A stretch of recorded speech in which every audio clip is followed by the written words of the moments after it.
Students, कैसे हो आप सब। आपका एक बार फिर से स्वागत है हमारे YouTube चैनल फ्रीक्वेंसी ट्यूटोरियल पे। और मैं हूं आपकी बायोलॉजी टीचर डॉक्टर किरण वत्स। तो बच्चों, आज का जो टॉपिक है हमारा वो है artificial method of vegetative propagation. इससे पहले हमने natural method of vegetative propagation को पढ़ा है और अलग अलग तरीके से देखा है कि कौन से वेजिटेटिव प्रोपेगेल्स होते हैं जो हम नेचुरली जिनसे नया प्लांट डेवलप करवा सकते हैं। आज हम आर्टिफिशियल का मतलब होता है मैन मेड, मतलब ऐसे कौन कौन से मेथड हैं, मैन मेड मेथड हैं जिससे हम नए प्लांट को डेवलप करवा सकते हैं। तो देखते हैं बच्चों कौन कौन से हैं ये। फर्स्ट हमारा इसके अंदर आता है कटिंग। अब कटिंग में या तो कोई रूट का पार्ट कट कर सकते हैं प्रोपेगेशन के लिए, या कोई स्टेम का पार्ट ले सकते हैं, या फिर कोई लीफ का पार्ट ले सकते हैं। हमेशा जब कटिंग करते हैं तो उसके लिए फाइटोहॉर्मोन्स का सॉल्यूशन भी लिया जाता है। फाइटोहॉर्मोन्स क्या होते हैं बेटा? स्पेशल टाइप के केमिकल्स होते हैं जो कि एक तरह से जो ये पार्ट है, रूट स्टेम इन लीफ सोन, जो भी पार्ट है, इन सब की ग्रोथ करवाने में हेल्प करते हैं। तो कुछ एक फाइटोहॉर्मोन्स जो हैं जो आर्टिफिशियली यूज़ किए जाते हैं, जैसे कि IBA,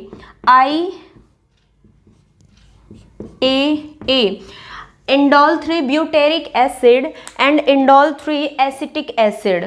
तो इनका सॉल्यूशन बनाया जाता है और सॉल्यूशन बना के जिस पार्ट को कट करते हैं कुछ टाइम के लिए उस पार्ट को इस सॉल्यूशन में डिप करते हैं ताकि एडवेंटिशियस रूट की ग्रोथ हो जाए। और जब एडवेंटिशियस रूट की ग्रोथ हो जाती है उसके बाद फिर उसकी प्लांटिंग कर सकते हैं। तो इसमें हमारा फर्स्ट क्या आएगा? Root cutting. रूट कटिंग में क्या किया है बच्चों? Long part of root used for the propagation.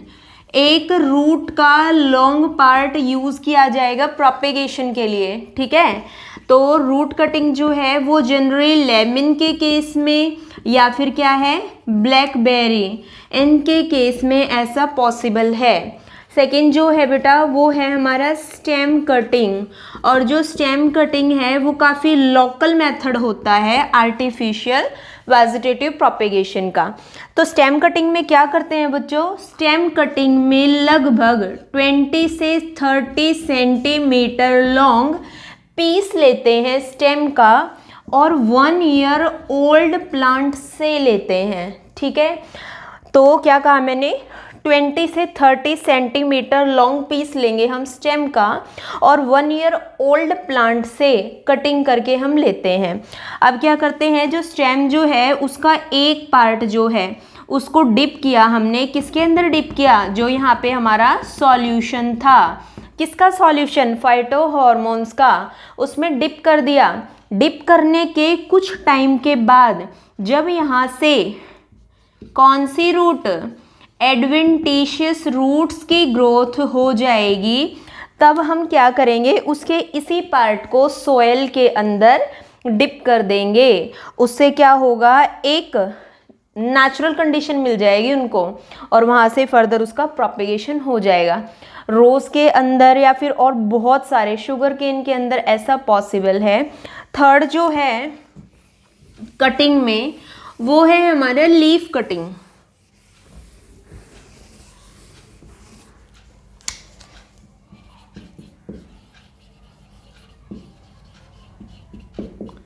Leaf cutting. तो बच्चों देखो, लीफ कटिंग में क्या करते हैं? लीफ कटिंग में लीफ को कट करके प्रोपेगेशन किया जाता है। अब लीफ कटिंग जो है वो किस किस के केस में हो सकता है? Snake plant. स्नेक प्लांट्स जो है इसका साइंटिफिक नेम है सेंसीविरिया, बिगोनिया, ब्रायोफाइलम, ऐसे बहुत सारे प्लांट होते हैं जिनकी लीफ के अंदर कैपेसिटी होती है प्रोपेगेशन की। तो इनकी लीफ जो है उनको ट्रांसवर्सली कट करके और वर्टिकली सॉइल के अंदर डिप किया जाता है, और इनसे फर्दर क्या होगा, फिर एक नए प्लांट की ग्रोथ हो जाती है। तो ये था हमारा कटिंग। कटिंग में हमने 3 टाइप पढ़े हैं, एक रूट कटिंग पढ़ा है, एक स्टेम कटिंग पढ़ा है, और हमारा एक लीफ कटिंग पढ़ा है। नेक्स्ट जो है वो है layering. Layering is the soil layering.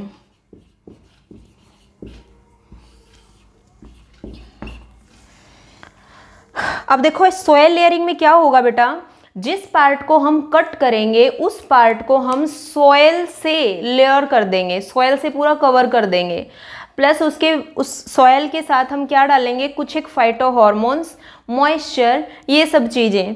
तो उससे क्या होगा, उसमें एडवेंटिशियस रूट की ग्रोथ आ जाएगी और उनका फिर से प्रोपेगेशन हो सकता है। जैसे कि फर्स्ट हम इसके अंदर कर रहे हैं माउंड लेयरिंग। माउंड लेयरिंग, अब माउंड लेयरिंग जो है इसको हम रूट लेयरिंग भी बोल सकते हैं बेटा। माउंड लेयरिंग में देखो क्या किया जाता है, जैसे ये एक प्लांट था कोई, ठीक है, इस प्लांट पे लगभग 2 से 3 सेंटीमीटर ऊपर, मतलब सॉइल के 2 से 3 सेंटीमीटर ऊपर कट लगाया, कुछ इस तरह से 2 से 3 सेंटीमीटर ऊपर तक कट लगाया, और कट लगा के इसको पूरा कवर कर दिया, किसके साथ, सॉइल के साथ, ठीक है। अब क्या है कि इसके अंदर मॉइस्चर भी है, फाइटो हार्मोन्स भी हैं।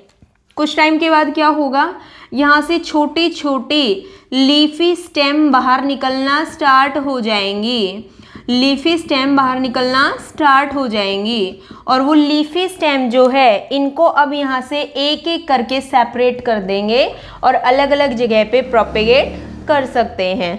तो इसको माउंड लेयरिंग बोलते हैं। नेक्स्ट जो है वो है हमारा एयर लेयरिंग। एयर लेयरिंग जो है इसको गुट्टी टेक्निक भी कहा जाता है। नेक्स्ट है हमारा एयर लेयरिंग। एयर लेयरिंग जो है उसको गुट्टी टेक्निक भी कहा जाता है, और जो ये गुट्टी टेक्निक है ये बहुत ही ज़्यादा ओल्ड टेक्निक है प्रोपेगेशन की। आर्टिफिशियल वेजिटेटिव प्रोपेगेशन की सबसे पुरानी टेक्निक में से गुट्टी टेक्निक एक है, और जनरली ये कहाँ पर यूज़ की जाती है, सब ट्रॉपिकल और ट्रॉपिकल रीजन पे यूज़ किया जाता है इसका। और हमेशा जब कभी भी एयर लेयरिंग या फिर लेयरिंग जब कभी भी हम करते हैं, चाहे हमने वो रूट लेयरिंग क्यों ना किया हो, तो हमेशा जब लेयरिंग होता है तो रेनी सीजन में पॉसिबल होता है, क्योंकि रेनी सीजन में ही जो एडेप्टेबिलिटी होती है, कोई प्लांट प्रोपेगेट कर सकता है तो वो बड़ा आसानी से कर सकता है उस टाइम पे। तो एयर लेयरिंग की हमने बात की, तो एयर लेयरिंग पहली बात तो सबसे पुरानी टेक्निक है। दूसरा, ये किस में यूज़ की जाती है, सब ट्रॉपिकल और ट्रॉपिकल रीजन पे, और हमेशा जो लेयरिंग है वो हमारी कौन से सीज़न में, रेनी सीज़न में ही हम उसको करते हैं। तो देखो बेटा इसमें क्या किया जाता है, जनरली ये भी 1 ईयर ओल्ड प्लांट पे ही यूज़ की जाएगी। ये है कोई एक प्लांट, ध्यान से देखना इसको। अब हमने इस पे क्या किया, इस पूरे प्लांट पे जो बिल्कुल हेल्दी ब्रांच होगी, पूरा प्लांट जो है उस पे से जो बिल्कुल हेल्दी ब्रांच होगी उस पे हम ये टेक्निक यूज़ करेंगे। और उस पे हम जनरली क्या करेंगे, लगभग यहाँ पे 20 से 30 सेंटीमीटर तक की जो एक स्टेम है उसमें हमने यहाँ कट लगाया। और कट भी कैसे लगाया, जैसे स्टेम है तो चारों तरफ से जो इसके डेड टिश्यू हैं उनको हटा दिया, बार्क जो है उसको हटा दिया, और सिर्फ बीच वाले जो सॉफ्ट टिश्यू हैं उनको यहाँ पे बचा लिया। तो इस तरह का कट लगाया, बार्क ऑफ रिंग की शेप से कट लगा दिया यहाँ पे। कट लगाने के बाद इसको क्या किया, फिर यहाँ से पूरी तरह से सॉइल के साथ कवर कर दिया, ठीक है, क्या कर दिया, यहाँ से कवर कर दिया। और कवर करने के बाद इस तरह से पॉलीथीन बैग से इसको ऊपर से ढक दिया, ठीक है, और दोनों तरफ से क्या कर दिया, इसको बांध दिया। देखो जो यहाँ पे हमने ये क्ले ली है, यहाँ पे जो सॉइल यूज की है उसमें क्या क्या प्रेजेंट है, 1 पार्ट काउ डंग, 1 पार्ट मोश घास फूस, 2 पार्ट क्ले प्लस वाटर, और क्या लिया, कुछ हॉर्मोन्स को भी हमने इसमें डिज़ोल्व किया। तो ये सारी चीज़ें ले करके हमने क्या किया, उस सॉयल को अच्छी तरह से इसके चारों तरफ कवर कर दिया, दोनों तरफ से यहाँ से बांध दिया। ठीक है, तो दोनों तरफ से बांधने के बाद लगभग 2 से 3 महीने के बाद यहाँ से क्या रिजल्ट आएगा, जहाँ से उसको बांध रखा है इधर से और इधर से, इसके बाहर कुछ एक एडवेंटिशियस रूट्स की ग्रोथ दिखनी शुरू हो जाएगी। क्या कहा मैंने कि जहाँ से उसको दोनों तरफ से यहाँ से बांधा हुआ है, एडवेंटिशियस रूट्स जो है उसकी ग्रोथ होनी शुरू हो जाएगी। उस टाइम पे क्या करेंगे, जिधर से ये एडवेंटिशियस रूट्स जो हैं उसकी ग्रोथ हो रही हैं, उससे बिल्कुल थोड़ा सा नीचे से इसको कट करेंगे और फिर ये पार्ट जो है इसको फर्दर प्रोपेगेट कर लेंगे। ठीक है, तो ये एक बहुत अच्छी टेक्निक होती है आर्टिफिशियली जिसको हम प्रोपेगेट करवा सकते हैं। इसको हम बोलते हैं इसको हम बोलते हैं एयर लेयरिंग या फिर गुट्टी टेक्निक। अब कुछ एक हमारे टाइप्स हैं लेयरिंग में, तो कौन कौन से हैं वो, फर्स्ट जो है वो है सिंपल लेयरिंग। सिंपल लेयरिंग में क्या किया जाता है, कोई भी सॉफ्ट बेसल इंजर्ड पार्ट जो होता है किसी ब्रांच का, उसको किसी एक प्लेस से पैक कर दिया जाता है सॉइल के साथ।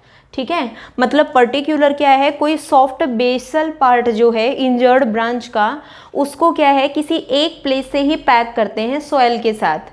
ठीक है, मतलब एक ही प्लेस पे उसका क्या करते हैं, लेयरिंग करते हैं उसकी। तो वाइन और चेरी में ऐसा होता है। सेकंड है सर्पेंटाइन। सर्पेंटाइन में क्या करते हैं कि जो ब्रांच है उसको कई जगह से पैक कर देते हैं सॉइल के साथ, कई जगह पे उसकी लेयरिंग कर देते हैं। ट्रेंच जो है इसमें क्या होता है, ब्रांच जो है उसको सिर्फ हॉरिजॉन्टल प्लेस से ही पैक्ड किया जाता है। ध्यान रखना है, सिर्फ हॉरिजॉन्टल प्लेस से ही पैक्ड किया जाता है। नेक्स्ट जो है वो है ड्रॉप। ड्रॉप में क्या होता है कि एक प्लांट जो है वो कैपेबल हो सकता है बहुत सारी ब्रांचेस के लिए। मतलब क्या है कि एक ही प्लांट जो है उस पर कई सारी ब्रांचिंग से हम लेयरिंग करवा सकते हैं। ठीक है, टिप जो है इसमें क्या करते हैं, जो शूट वाला पार्ट जो होता है उसको बेंड कर देते हैं और सॉइल के साथ सॉइल में उसको डिप कर देते हैं। ठीक है, तो ये होता है हमारा टिप लेयरिंग। तो ये कुछ एक हमारे बिल्कुल सिंपल से टाइप्स थे किसके, लेयरिंग के। नेक्स्ट जो है वो है हमारा ग्राफ्टिंग।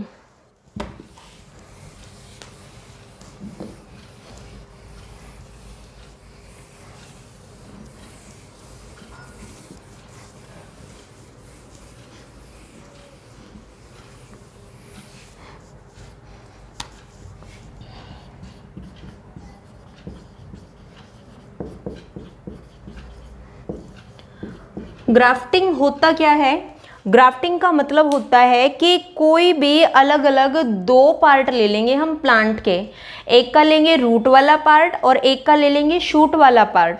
उन दोनों को हमें क्या करना है, आपस में ज्वाइंट करवाना है। ठीक है, तो ग्राफ्टिंग में क्या करते हैं, 2 अलग अलग पीसेस ले लिए हमने और उनको हमने क्या करवाना है, ज्वाइंट करवाना है। ठीक है, तो ग्राफ्टिंग में क्या है, एक तो हो गया अपर पार्ट, अपर पार्ट को हमने क्या बोल दिया, शूट पार्ट, या फिर इसको बोल सकते हैं स्कियन, या फिर इसको बोल सकते हैं ग्राफ्ट। ठीक है, और एक हमने लिया है लोअर पार्ट, इसको बोल सकते हैं रूट पार्ट, या फिर इसको बोल सकते हैं अंडर रूट, या फिर बोल सकते हैं लाइव स्टॉक, या फिर खाली इसको क्या बोल सकते हैं, स्टॉक। ठीक है, अब इन दोनों को क्या करवाना है, इसमें दोनों को ज्वाइंट करवाना है। एक चीज़ का इसमें ध्यान रखना है कि जो ग्राफ्टिंग है वो सिर्फ किन प्लांट्स में हो सकता है, जो वुडी और कैम्बियम कंटेन्ड प्लांट हैं। जो वुडी और कैम्बियम वाले प्लांट्स जो होते हैं उन्हीं के अंदर हम ग्राफ्टिंग कर सकते हैं, जैसे कि डायकोट। डायकोट में ग्राफ्टिंग हो सकता है, मोनोकोट में ग्राफ्टिंग पॉसिबल नहीं होती है, क्योंकि मोनोकोट के अंदर क्या है, कैम्बियम रिंग का फॉर्मेशन नहीं होता है। तो वो किस में होता है, वो डायकोट में ही होता है। ठीक है, डायकोट के अंदर ही क्या है, कैम्बियम रिंग का फॉर्मेशन होगा, सेकेंडरी ग्रोथ होती है। तो मोनोकोट के केस में ऐसा नहीं होता है। ठीक है, अब देखो ये दोनों पार्ट जो हैं, दोनों पार्ट को हमने यहाँ पे क्या कर दिया, मान लिया ज्वाइंट कर दिया। तो इन दोनों को ज्वाइंट करने से, इन दोनों को जब यहाँ से ज्वाइंट किया किसी पर्टिकुलर स्लॉप के साथ, तो जो एक नए प्लांट की बॉडी बनी उसको क्या बोलते हैं, कंपोजिट प्लांट।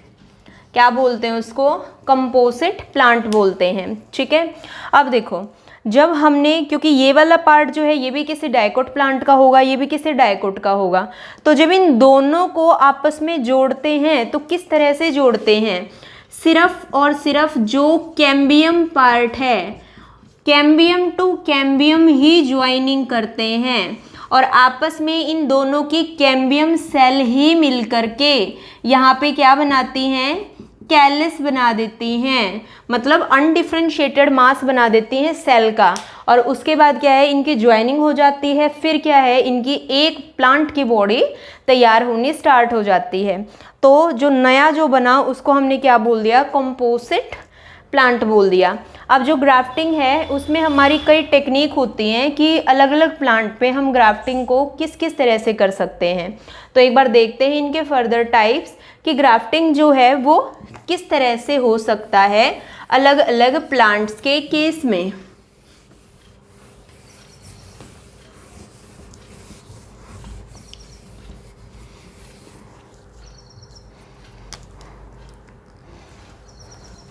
फर्स्ट है tongue grafting, second wedge grafting, third side grafting, fourth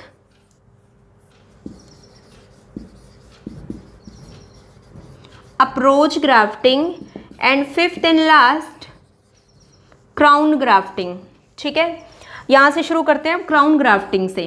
crown grafting में देखो बेटा क्या करते हैं, मेनली क्या होता है कि जब हम ग्राफ्टिंग करते हैं तो जो हमारा स्टॉक वाला पार्ट होता है, मतलब जो लोअर पार्ट होता है वो वाइड लेते हैं, और जो हमारा ऊपर वाला शूट वाला पार्ट होता है, स्किन वाला पार्ट जो होता है, उसको हमेशा थोड़ा नैरो लेते हैं। ठीक है, तो क्राउन में भी ऐसे ही किया, जैसे ये जो है ये है स्टॉक वाला पार्ट, इस पे क्या है, इस पे कट लगाए इस तरह से, जैसे एक कट यहाँ किया, एक कट यहाँ लगाया और एक कट यहाँ लगाया। अब देखो एक कट, एक ये ऊपर है और दो ये नीचे कट है, इस तरह से लग रहा है जैसे क्राउन शेप का लग रहा है, तो इसलिए इसको क्राउन ग्राफ्टिंग बोलते हैं। अब इसमें वैसे ही कट लगाएंगे, कौन से पार्ट का कट लगाएंगे, बिल्कुल वैसे ही जो हमारा स्टेम का पार्ट होगा, और उसको इसी तरह से उसके अंदर क्या कर देंगे, हम फिक्स कर देंगे, तो इसको क्राउन ग्राफ्टिंग बोलते हैं। अप्रोच ग्राफ्टिंग में क्या होता है, अप्रोच ग्राफ्टिंग जो है ये काफ़ी कॉमन है, नॉर्मल सा है ये। तो इसमें क्या है, दो छोटे छोटे हमने पोट ले लिए, एक पोट ये है, एक पोट ये है, लगभग इनको 2 से 5 सेंटीमीटर की दूरी पर ही रखना है, ज़्यादा दूरी पर नहीं रखना। एक इसके अंदर माना ये कोई प्लांट है, यहाँ पे भी इसके अंदर ये कोई प्लांट है, इसकी जो ब्रांच है, इसकी जो ब्रांच है उसको हमने इधर लिया, सेम इसके ब्रांच को भी लिया, दोनों को यहाँ से बांध दिया। ठीक है, उसके बाद क्या है कि जब दोनों को यहाँ से हमने एक साथ बांध दिया तो कुछ टाइम के बाद क्या है, यहाँ से एक नई ब्रांच निकलनी शुरू हो जाएगी, और उस नई ब्रांच के अंदर इसके भी कैरेक्टर होंगे, इसके भी कैरेक्टर होंगे। माना कि जैसे इसके फ्लावर हैं वाइट कलर के और इसके हैं पिंक कलर के, तो जो ये नई ब्रांच जो है इस पर वाइट और पिंक दोनों कलर के फ्लावर होंगे। नेक्स्ट जो है वो है साइड ग्राफ्टिंग। साइड ग्राफ्टिंग में क्या होगा, जैसे कि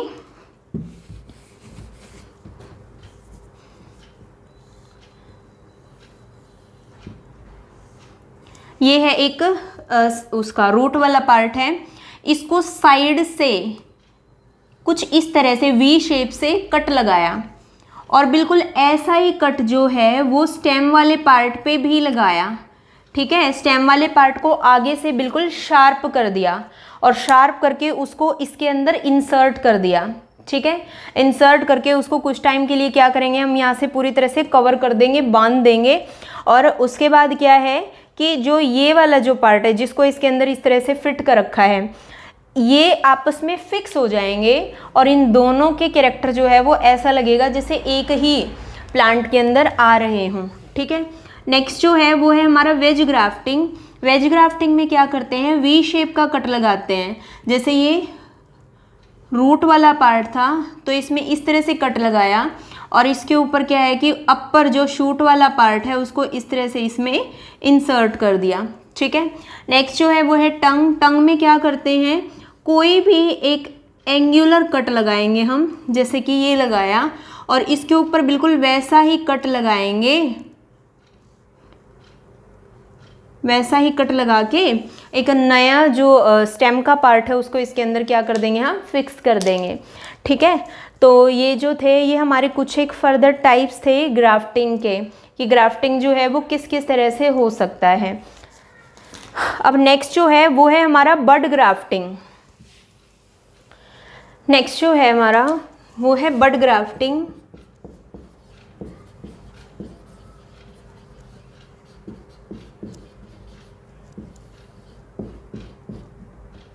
बड ग्राफ्टिंग, अब देखो बड ग्राफ्टिंग में क्या करते हैं, ये कोई स्टेम का पार्ट है, इसके ऊपर ये बड प्रेजेंट है, तो इस बड को यहाँ से कट करेंगे।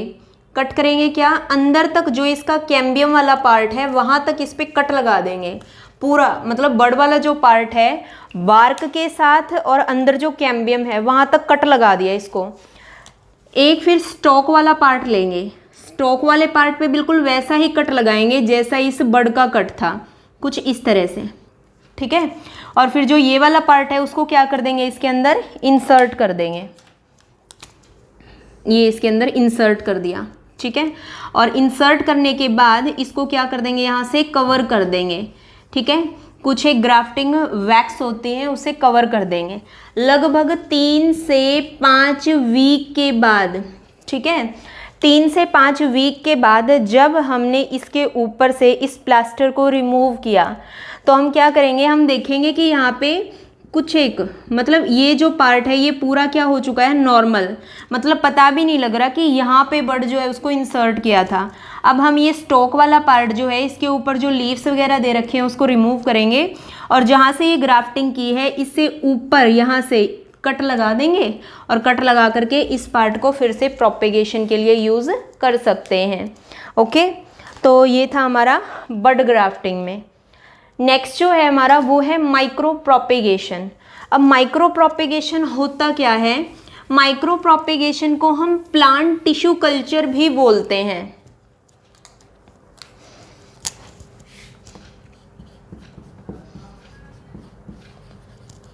माइक्रो प्रोपेगेशन, माइक्रो प्रोपेगेशन जो है उसको और क्या कहा जाता है, plant tissue culture, plant tissue culture उसको कहा जाता है। अब देखो नाम से लग रहा है, माइक्रो मतलब स्मॉल, प्रोपेगेशन प्रोपेगेट करना, स्मॉल का मतलब कोई सेल यूज़ होगी, कोई टिश्यू यूज़ होगा, किसी सेल या टिश्यू की हेल्प से प्रोपेगेशन करना।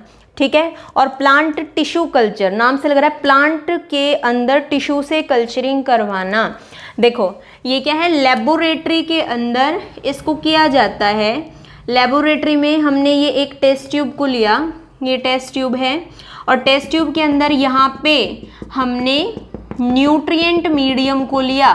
अब न्यूट्रिएंट मीडियम क्या होता है, जिसके अंदर हम ग्रोथ करवाएंगे, ये न्यूट्रिएंट मीडियम है। और इस न्यूट्रिएंट मीडियम का नेचर कैसा है, लिक्विड, ये है लिक्विड न्यूट्रिएंट मीडियम। ठीक है, अब इस मीडियम को थोड़ा सा सॉलिडिफाई करना है तो इसमें कोई ना कोई सॉलिडिफाइंग एजेंट भी डिसॉल्व करना पड़ेगा। दैट इज अगर is the solidifying agent, plus उसके अंदर कुछ एक फाइटो हॉर्मोन्स का भी यूज़ करना पड़ेगा ग्रोथ को प्रमोट करवाने के लिए। ठीक है, अब देखो हमने यहाँ पे क्या किया, किसी प्लांट के अंदर से ग्रुप ले लिया किसी सेल का, ठीक है, जिसको हमने क्या बोल दिया, callus.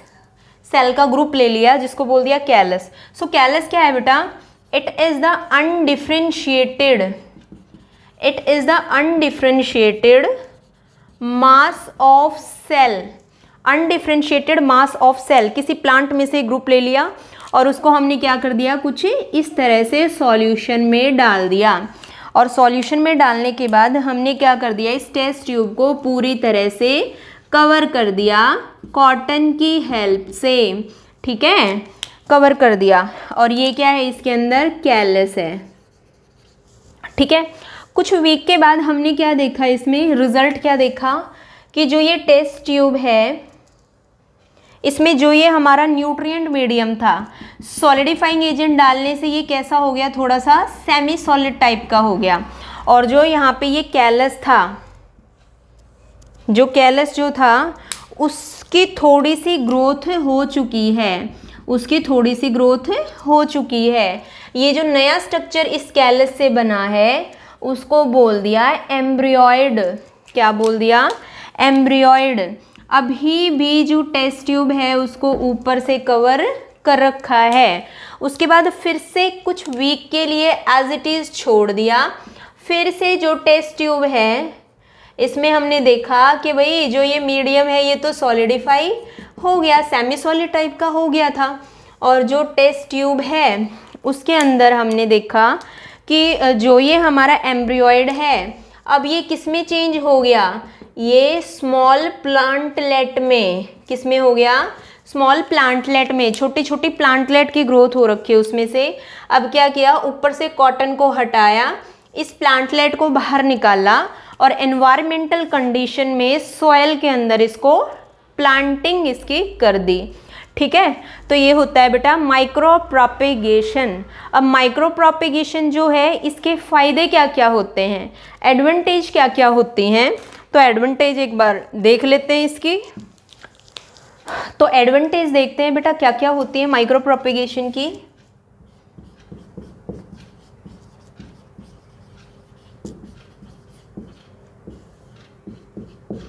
First, it provide genetic uniformity. मतलब क्या है, इसमें जो हमें जीन चाहिए हम उन्हीं को क्या है लगातार उन्हीं का डेवलपमेंट करवा सकते हैं। जैसे हमें कोई भी प्लांट है, हमें उसी की वैरायटी चाहिए, हमें वही प्लांट चाहिए, तो हम उसी का कैलस लेके लेबोरेटरी में उसी से नया प्लांट बना सकते हैं। तो मतलब जीन जो है उनमें वेरिएशन नहीं आएगा, जेनेटिक यूनिफॉर्मिटी मेंटेन रहेगी। मल्टीप्लिकेशन हो सकता है, मल्टीप्लिकेशन ऑफ सीडलेस प्लांट। जिन प्लांट्स में सीड्स नहीं होते हैं उनको हम इस प्रोसेस से प्रोपेगेट कर सकते हैं। Third, it is a rapid mode of propagation. मतलब क्या है कि इससे हम जल्दी से जल्दी और रैपिडली जो भी हमें इसमें वैरायटी चाहिए उसका बहुत जल्दी प्रोपेगेशन करवा सकते हैं। ठीक है, वायरस फ्री प्लांट। हम उन्हीं प्लांट का प्रोपेगेशन करवाएंगे ना जिनमें जो वायरस फ्री हो, बैक्टीरिया फ्री हो। डिसएडवांटेज क्या क्या होती हैं इसकी। First, over crowding. मतलब क्या है, एक ही हमें वैरायटी मिलती रहेगी, बार बार वही मिलती रहेगी, तो उससे क्या होगा, ओवर क्राउडिंग, बहुत ज़्यादा कोई वेरिएशन नहीं आ रही है, कुछ नहीं आ रहा है। सेकंड जो है वो क्या है, कोई भी वेरिएशन आ ही नहीं रही है। थर्ड क्या है, इनकी एडेप्टेबिलिटी काफ़ी कम होती है। अडेप्टेबिलिटी जो होती है वो क्या होती है, जो इस तरह से जो प्लांट तैयार किए जाते हैं उनकी अडेप्टेबिलिटी जो है वो काफ़ी कम होती है जो नॉर्मल प्लांट हैं उनसे। तो ये था हमारा माइक्रो प्रोपेगेशन। माइक्रो प्रोपेगेशन के कुछ एक एडवांटेज और कुछ एक डिसएडवांटेज, ठीक है। पेपर के लिए काफ़ी इम्पोर्टेंट है, पेपर में आ सकता है और कंपटीशन में भी कई बार एडवांटेज और डिसएडवांटेज में से कुछ पूछा जा सकता है, ठीक है। नेक्स्ट जो है वो हम इसके बाद अपना स्टार्ट करेंगे सेक्सुअल रिप्रोडक्शन, तो वो हम अपना अगली वीडियो में करेंगे। तब तक के लिए बेटा आप इसको पढ़ते रहिए। अगर कोई भी डाउट आपका आता है तो डाउट जो है वो कमेंट बॉक्स में आप लिख देना, उसका सॉल्यूशन मैं आपको करके दूंगी। तो बेटा मिलते हैं अपनी अगली वीडियो के साथ, तब तक के लिए थैंक यू।